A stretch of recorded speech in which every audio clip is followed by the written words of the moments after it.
Ikulu ya Marekani, yani the White House, imethibitisha kuwa hadi sasa jeshi la Marekani halijawahi kusindikiza meli yoyote ya kibiashara kupita katika njia hiyo muhimu ya bandari.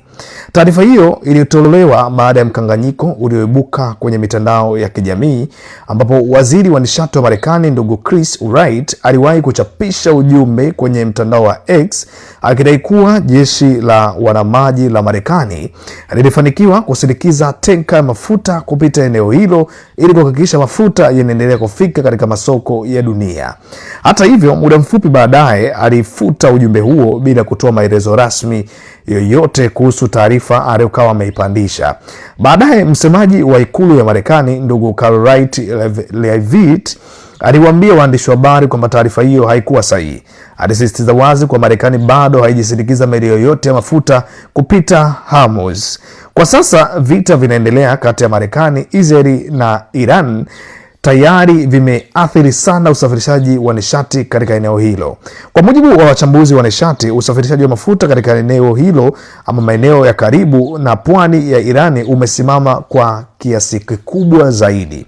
Hali hiyo imesababisha wazalishaji wa mafuta katika Mashariki ya Kati kukosa nafasi ya kuhifadhi mafuta yao na baadhi yao kulazimika kusitisha uzalishaji kwa muda.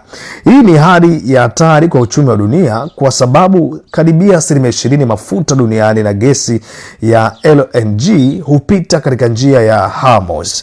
Mapema mwezi huu, rais wa Marekani Donald Trump alitangaza kuwa Marekani iko tayari kulinda meli za mafuta zinazopita katika eneo hilo. Wakati huo huo, Wizara ya Ulinzi ya Marekani, yani Pentagon, imeonya kuwa Irani inaweza kushambulia zaidi ikiwa usafirishaji wa mafuta hautarejea katika hali ya kawaida.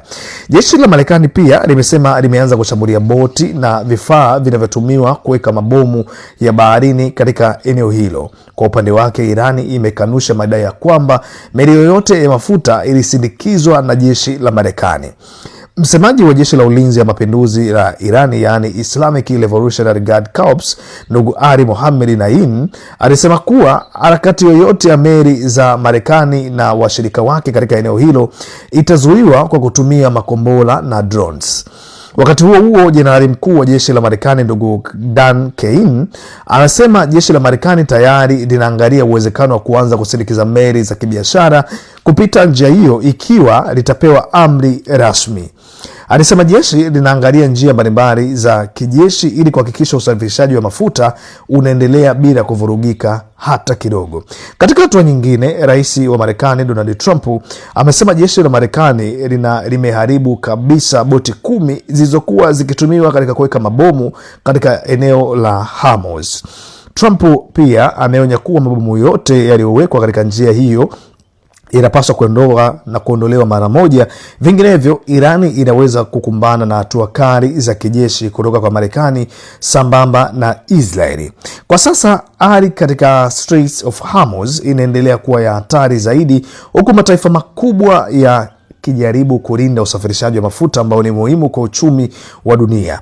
Na kama hali hii itaendelea kuwa mbaya zaidi, wachambuzi wanaonya kuwa mgogoro huu unaweza kusababisha mshtuko mkubwa katika soko la nishati duniani.